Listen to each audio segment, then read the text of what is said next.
রহিম।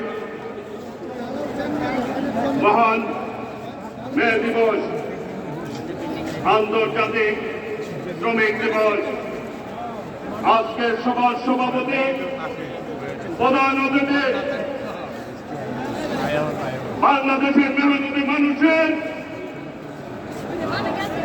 নেতা, যার নেতৃত্বে বাংলাদেশ ঐক্যবদ্ধ রয়েছেন, বিএনপির চেয়ারম্যান, গণপ্রজাতন্ত্রী বাংলাদেশ সরকারের মাননীয় প্রধানমন্ত্রী দেশ নায়ক তারেক রহমান। প্রিয় ভাইয়েরা, উপস্থিত জাতীয় নেতৃবৃন্দ, মন্ত্রী পরিষদের সদস্যবৃন্দ, উপস্থিত আমার প্রাণ প্রিয় ভাই ও বোনেরা, শ্রমিক ভাইরা, প্রিয় ভাইরা, বাংলাদেশের মানুষের কাছে এই মুহূর্তে সবচেয়ে জনপ্রিয় নেতাকে দেশ নায়ক তারেক রহমান, যিনি মানুষের ভাগ্য উন্নয়নের জন্য রাত-দিন পরিশ্রম করে যাচ্ছেন, মানুষের ভাগ্যের পরিবর্তন করার জন্য কাজ করে যাচ্ছেন। আজকে বাংলাদেশের মানুষের কাছে ফ্যামিলি কার্ড, কৃষক কার্ড, কৃষি ঋণ মওকুফ করেছেন এবং ইমাম মসজিদদের বেতনের ভাতা নিশ্চিত করেছেন। বাংলাদেশের জনগণের নেতা হচ্ছে দেশ নায়ক তারেক রহমান।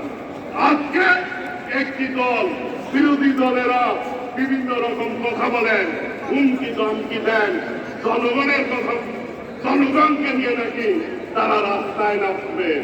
বাংলাদেশের জনগণের দল হচ্ছে বিএনপি, আর জনগণের নেতা হচ্ছে দেশ নায়ক তারেক রহমান।